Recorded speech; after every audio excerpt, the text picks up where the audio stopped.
بسم اللہ الرحمن الرحیم۔ یکم محرم سے 10 محرم تک جو بندہ وضو بے وضو یہ تسبیح پڑھتا ہے، اللہ اس کی 40 نسلوں کو بیٹھ کر کھلاتا ہے، دولت اس کی نسلوں پر عاشق ہو جاتی ہے۔ تو ناظرین، اگر آپ چاہتے ہیں کہ اپنی نسلیں سنور جائیں، آپ کی زندگی میں رزق کی نہریں جاری ہو جائیں، آپ کی دعائیں قبول ہوں، آپ قرضوں سے نکل آئیں، آپ کا کاروبار چمکیں، آپ کی اولاد فرما بردار ہو جائے، تو یہ 10 دن چھوڑنے والے نہیں ہیں۔ یہ دن ہیں تسبیح کے ذریعے خزانے حاصل کرنے کے۔ وہ تسبیح جس کو پڑھ کر اللہ تعالیٰ 40 نسلوں تک دولت کا نظام خود چلاتا ہے۔ محترم ناظرین، اسلامی سال کا آغاز عام دنوں کی طرح نہیں ہوتا۔ یہ ایک نورانی، متبرک اور پر حکمت آغاز ہے۔ محرم الحرام ان 4 مہینوں میں سے ایک ہے جنہیں اشہر الحرام کہا جاتا ہے۔ یہ وہ مہینے ہیں جن کا ذکر قرآن پاک میں بھی آیا ہے۔ اللہ کے نبی صلی اللہ علیہ وآلہ وسلم نے ان مہینوں کو عزت والے مہینے قرار دیا۔ ان دنوں میں عبادت کا ثواب کئی گنا بڑھ جاتا ہے۔ محرم کا مہینہ یہ وہ وقت ہے جب اللہ تعالیٰ اپنے نیک بندوں پر خاص کرم فرماتے ہیں۔ یہ وہ عشرہ یعنی محرم کے پہلے 10 دن جس کے بارے میں اولیاء اللہ، صوفیہ کرام اور علماء نے لکھا ہے کہ جو کوئی ان دنوں کو عبادت، تسبیح، ذکر اور دعا کے ساتھ گزارے تو اللہ تعالیٰ اس کے دل کی دنیا بدل دیتا ہے، اور صرف اسی کی نہیں بلکہ اس کی نسلوں تک رزق اور دولت کے خزانے جاری فرما دیتا ہے۔ تو ناظرین، یکم محرم سے 10 محرم تک جو بندہ روزانہ وضو بے وضو یہ تسبیح پڑھتا ہے، اللہ پاک اس کے لیے ایسے دروازے کھول دیتا ہے جن کا وہ خود تصور بھی نہیں کر سکتا۔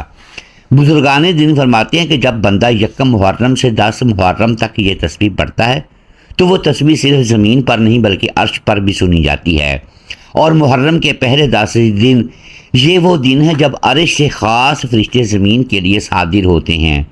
حضرت شیخ عبد القادر جیلانی رحمۃ اللہ علیہ فرماتے ہیں، جو شخص محرم الحرام کے ان دنوں میں ذکر الہی کو لازم پکڑ لیتا ہے، اللہ اس کے رزق میں ایسی برکت دیتا ہے کہ اس کے بعد آنے والی نسلیں بھی اس کی محتاج نہیں رہتی۔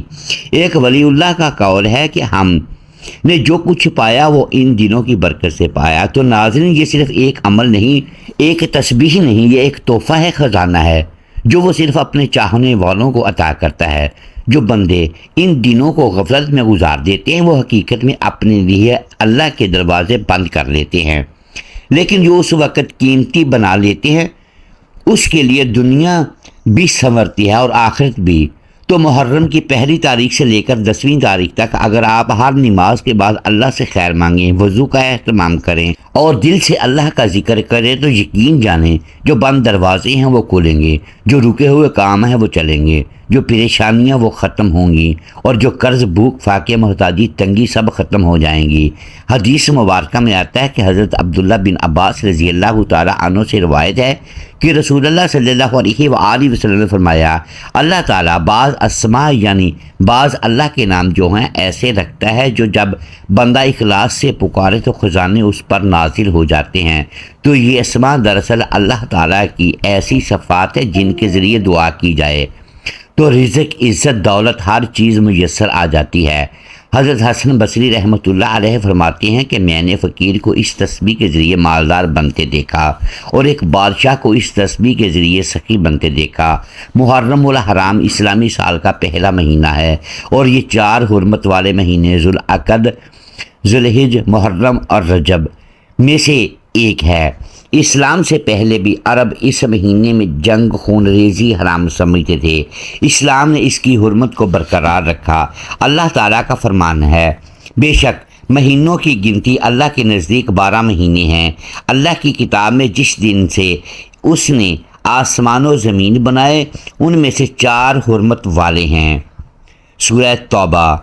10 محرم کو یوم عاشوراء کہا جاتا ہے جو بڑی فضیلت والا دن ہے۔ حضرت موسیٰ علیہ السلام اور بنی اسرائیل کو فرعون سے نجات اسی دن ملی۔ حضور صلی اللہ علیہ وآلہ وسلم نے مدینہ پہنچ کر یہودیوں کو 10 محرم کا روزہ رکھتے دیکھا تو فرمایا، ہم موسیٰ علیہ السلام کے تم سے زیادہ حقدار ہیں۔ پھر آپ صلی اللہ علیہ وآلہ وسلم نے خود بھی روزہ رکھا اور صحابہ کو بھی حکم دیا۔ رسول اللہ صلی اللہ علیہ وآلہ وسلم نے فرمایا، میں امید رکھتا ہوں کہ اللہ تعالیٰ عاشورہ کے روزے کے بدلے 1 سال پہلے کے گناہ معاف فرما دے گا۔ محترم ناظرین، آپ صلی اللہ علیہ وآلہ وسلم نے اگلے سال 9 اور 10 محرم کے روزے رکھنے کا ارادہ ظاہر فرمایا تاکہ یہودیوں کی مخالفت ہو، لیکن اس سے پہلے ہی آپ صلی اللہ علیہ وآلہ وسلم کی وفات ہو گئی۔ 61 ہجری میں 10 محرم کو حضرت امام حسین رضی اللہ تعالی عنہ نبی صلی اللہ علیہ وآلہ وسلم کے نواسے اور ان کے ساتھیوں نے کربلا میں شہادت پائی۔ یہ واقعہ انتہائی دردناک ہے، لیکن بعض لوگ غلو کرتے ہوئے سینہ کو بھی ماتب اور خود کو زخمی کرنے جیسے غیر شرعی اعمال کرتے ہیں جو اسلام میں جائز نہیں۔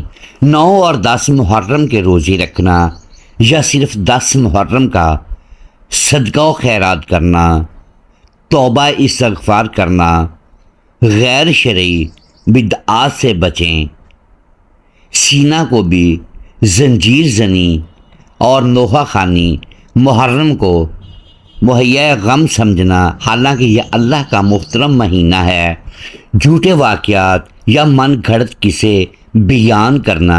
اللہ تعالی ہمیں محرم الحرام کی برکتوں سے فائدہ اٹھائے اور گناہوں سے بچنے کی توفیق عطا فرمائے، آمین۔ اللہ پاک آپ کے تمام مصائب، مشکلات، پریشانیاں، تکالیف، بیماریاں اس محرم الحرام کی برکت سے ہمیشہ کے لیے ختم فرمائے۔ اے اللہ، اس محرم الحرام کی برکت سے آپ سب لوگوں کی ہزاروں حاجات اور ضروریات اپنے غیبی خزانوں سے پوری فرما۔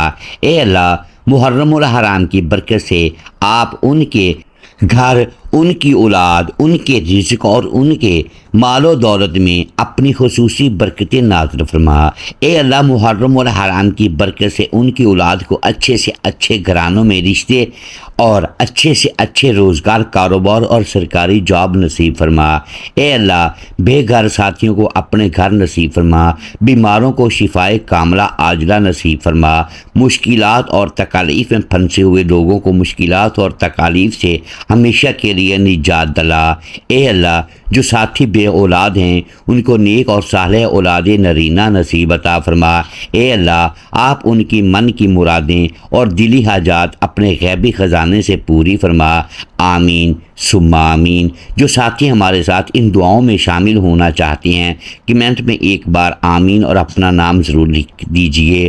معزز سامعین، آج کی ویڈیو میں آپ کے لیے جو عمل لے کر آپ کی خدمت میں حاضر ہوا ہوں، یہ عمل محرم الحرام کا وظیفہ ہے۔ آپ کا ہر ادھورا کام انشاءاللہ العزیز منٹوں میں پوری ہوگی۔ آپ جتنا چاہیں گے اس وظیفے کی برکت سے اور اللہ کے فضل و کرم سے آپ کو مل جائے گا۔ ایسے بابرکت وظائف اور بابرکت مواقع انسان کو بہت کم ملتے ہیں۔ اس وظیفے کی برکت سے اللہ جل جلالہ آپ پر رزق اور مال و دولت کے دروازے کھول دیں گے، کیونکہ اللہ جل جلالہ کے خزانے لامحدود ہیں۔ وہ رب ہے جس کو چاہے تو اپنے خزانوں سے بے شمار رزق دے دیتا ہے۔ وہ رب ہے جس کو چاہے تو اپنے خزانوں سے مال و دولت کے دروازے کھول دیتے ہیں۔ وہ رب ہے جس کو چاہے تو چھپڑ پھاڑ کر دے دیتا ہے۔ آج کا وظیفہ ایک ایسا پاورفل وظیفہ ہے جو 3 دن کے اندر اندر اپنا اثر ظاہر کرتا ہے۔ آج آپ نے اس وظیفے کو کیا 3 دن کے اندر اندر اس کے کرشمات اور اس کی برکات آپ کی اپنی آنکھوں کے سامنے ظاہر ہو جائیں گی۔ یہ وظیفہ آپ شادی کے لیے بھی کر سکتے ہیں، رشتے کے لیے بھی کر سکتے ہیں، بے روزگاری کے خاتمے کے لیے، دشمنی سے نجات کے لیے، قرض کی ادائیگی کے لیے، گھر، اولاد اور عزت میں برکت کے لیے، بے اولادی کے خاتمے کے لیے، رشتہ طے ہونے کے لیے، ہر قسم کی بندش کے خاتمے کے لیے، جادو، جنات، سایہ دار چیزوں سے حفاظت کے لیے اور ہر قسم کی بیماری سے شفا کے لیے آج کا وظیفہ اکثر خاص ہے۔ یہ بابرکت وظیفہ آپ نے کیسے کرنا ہے، مکمل طریقہ کار بتاؤں گا۔ ویڈیو کو لائک کیجئے اور صدقہ جاریہ سمجھ کر ثواب کی نیت سے اپنے دوستوں کے ساتھ ایک بار شیئر بھی ضرور کیجئے تاکہ دوسرے مسلمان بھی اس سے فائدہ اٹھا سکیں۔ محترم ناظرین، یہ محرم الحرام کا بابرکت اور فضیلتوں والا مہینہ شروع ہو چکا ہے۔ اس مبارک مہینے سے اسلامی سال شروع ہوتا ہے۔ اس مبارک مہینے میں لوگ عبادات بھی کرتے ہیں اور ساتھ ساتھ اچھے وظائف بھی پڑھتے ہیں۔ ان وظائف میں سے ایک بہترین وظیفہ آج کا بھی ہے، اور اگر آپ نے اس وظیفے کو کیا تو اللہ جل جلالہ آپ پر اپنی مال و دولت اور رزق کے دروازے کھول دیں گے۔ آپ کے گھر میں مال و دولت کی فراوانی ہوگی، رزق میں کشادگی ہوگی، غربت ہمیشہ کے لیے ختم ہو جائے گی۔ اس دور میں اکثر لوگ یہ شکایت کرتے ہوئے نظر آتے ہیں کہ ہمارے رزق میں برکت نہیں ہے۔ ہم روزی کمانے کے لیے اتنی محنت کرتے ہیں، دن رات جد و جہد کرتے ہیں اور اپنی ساری توانائیاں کھپا دیتے ہیں، لیکن پھر بھی خرچے پورے نہیں ہوتے، بلکہ الٹا ہر مہینے قرض چڑھ جاتا ہے۔ اس صورتحال کو سامنے رکھتے ہوئے یہ سوال پیدا ہوتا ہے کہ رزق میں برکت کیسے آ سکتی ہے، اور وہ کون سے اسباب ہیں جنہیں اختیار کیا جائے تو رزق میں برکت آ جاتی ہے اور اس سے تمام اخراجات پورے ہو سکتے ہیں۔ پہلی بات یہ ہے کہ ہمیں اس بات پر مکمل یقین ہونا چاہیے کہ ہم سب کا رازق اللہ تعالیٰ ہی ہے، اس کے سوا کوئی رازق نہیں۔ وہ دیگر اختیارات کی طرح اس میں بھی وہ وحدہ لا شریک ہے۔ کائنات میں ہر جاندار کا رزق کا ذمہ اللہ نے اپنے اوپر لے رکھا ہے۔ اس کا فرمان ہے وَمَا مِن دَابَّةٍ فِي الْأَرْضِ إِلَّا عَلَى اللَّهُ رِزْقُهَا، زمین میں چلنے والے ہر جاندار کا رزق اللہ کے ذمے ہے، اور رزق کے فیصلے اللہ تعالیٰ آسمان سے کرتا ہے۔ اللہ تعالیٰ کا فرمان ہے وَفِي السَّمَاءِ رِزْقُكُمْ وَمَا تُوعَدُونَ، آسمان میں تمہارا رزق ہے اور وہ بھی جس کا تم سے وعدہ کیا جاتا ہے۔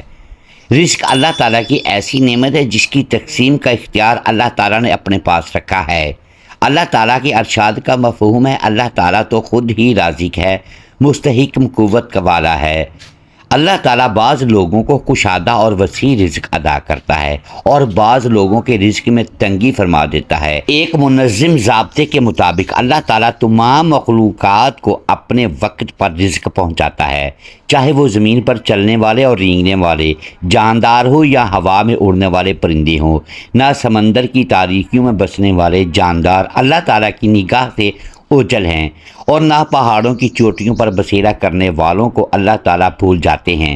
اللہ تعالیٰ فرماتا ہے مفہوم اور زمین پر چلنے والا کوئی جاندار ایسا نہیں ہے جس کا رزق اللہ نے اپنے ذمے نہ لے رکھا ہو۔ ہم لوگ رزق صرف کھانے کی چیزوں کو کہتے ہیں، حالانکہ ایسا نہیں ہے، بلکہ رزق اللہ تعالیٰ کی دی ہوئی ہر نعمت کو کہتے ہیں، چاہے وہ صحت ہو، علم ہو، اخلاق ہو، عمل ہو، نیک بیوی اور اولاد ہو، مال ہو، دلی اطمینان ہو یا پھر امن کی نعمت ہو۔ اللہ تعالیٰ کی بے شمار نعمتوں میں سے ہر نعمت پر رزق کا اطلاق ہوتا ہے۔ اللہ تعالیٰ کا ارشاد ہے اور اگر تم اللہ کی نعمتوں کو گننے لگو تو انہیں شمار نہیں کر سکتے۔ یہ اللہ تعالیٰ کی حکمت ہے کہ رزق کی تقسیم میں لوگ مختلف ہیں، بعض کو وہ اپنی حکمت بالغہ کی وجہ سے زیادہ اور بعض کو کم دیتا ہے۔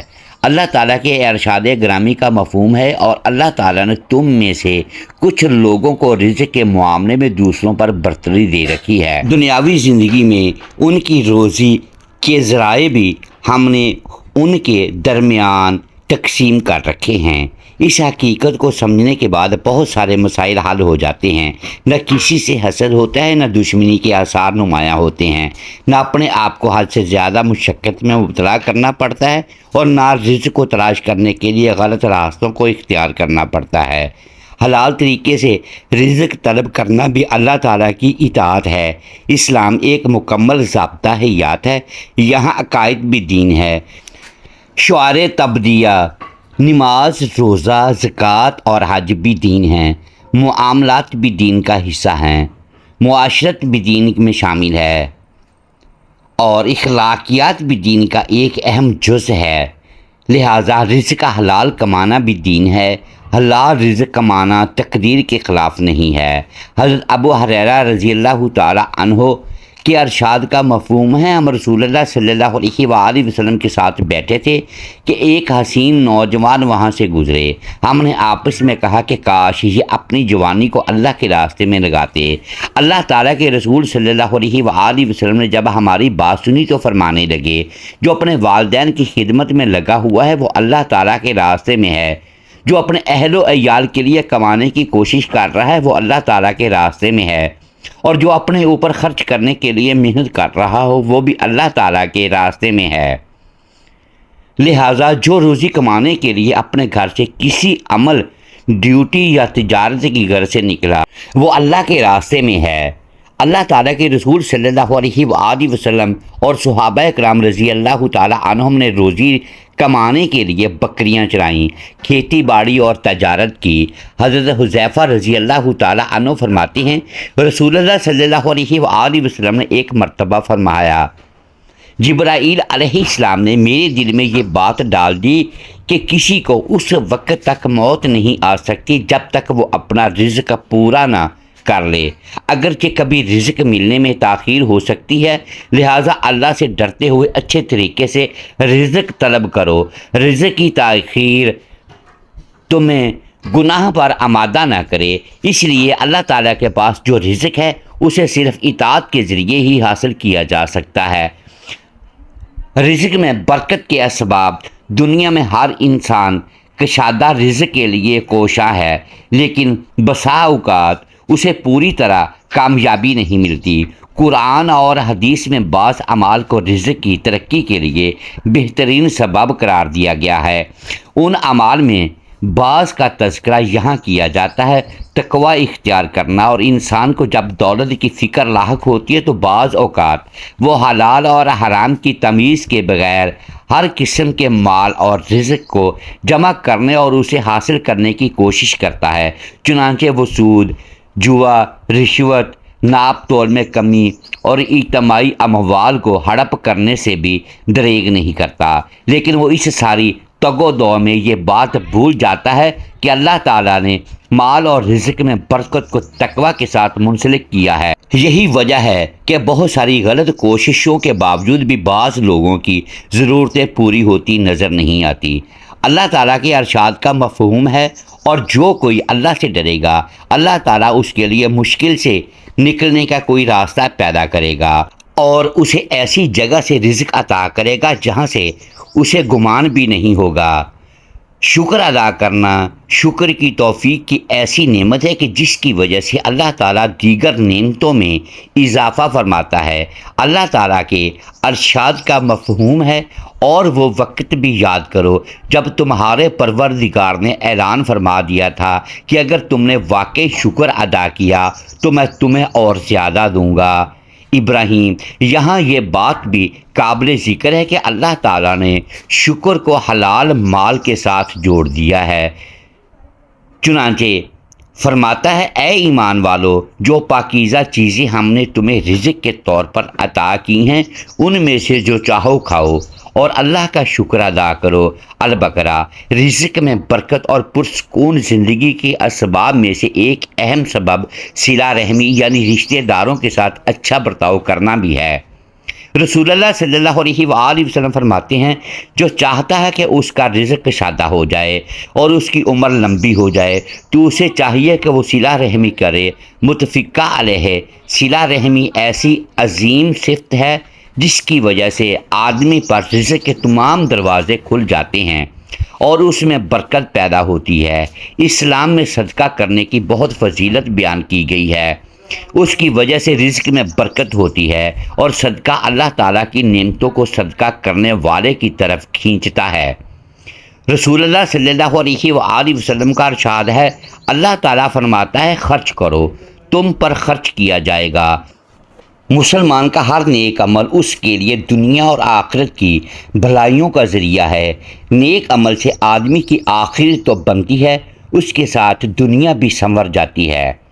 اللہ تعالیٰ کے ارشاد کا مفہوم ہے، پھر جو لوگ ایمان لائے ہوں اور انہوں نے نیک عمل کیے ہوں گے ان کو ان کا پورا پورا ثواب دے گا اور اپنے فضل سے اسے زیادہ بھی دے گا۔ تو ناظرین، اگر آپ چاہتے ہیں کہ آپ کی نسلیں سنور جائیں، آپ کی زندگی میں رزق کی نہریں جاری ہو جائیں، آپ کی دعائیں قبول ہوں، آپ قرضوں سے نکل آئیں، آپ کا کاروبار چمکے، آپ کی اولاد فرما بردار ہو جائے، تو یہ 10 دن چھوڑنے والے نہیں ہے۔ یہ دن ہے تسبیح کے ذریعے خزانے حاصل کرنے کے، وہ تسبیح جس کو پڑھ کر اللہ تعالیٰ 40 نسلوں تک دولت کا نظام خود چلاتا ہے۔ تو محرم کے چاند سے لے کر 10 محرم تک یہ تسبیح یا غنی یا نافع یا فاتح یا وہاب یا غنی یا نافع یا فاتح یا وہاب، ہر دن کم از کم 100 مرتبہ کسی بھی نماز کے بعد جو آپ چلتے پھرتے وضو بے وضو بھی اس تسبیح کو پڑھ سکتے ہیں۔ نیت کریں رزق، دولت، نسلوں کی کامیابی اور روحانی بلندی کی، اور پھر دیکھیں کیسے آپ کے دروازے کھولتے ہیں، کیسے آپ کے دشمن مغلوب ہوتے ہیں، کیسے آپ کے قرض اترتے ہیں، اور کیسے آپ کا نام آپ کی نسلوں میں روشن بن کر چمکتا ہے۔ تو اللہ پاک ہم سب کو اس عمل کی توفیق عطا فرمائے، محرم اور حرام کی بابرکت دنوں کو غفلت میں نہ گزارے، پورا سال خوشحالی میں آنے والی پریشانیوں سے بچنا چاہتے ہیں تو آپ اس تسبیح کو لازمی پڑھیں۔ اگر آپ کو ویڈیو اچھی لگی تو اسے آپ نے لائک کرنا ہے، شیئر کرنا ہے اور چینل کو سبسکرائب کرنا ہے۔ جزاک اللہ۔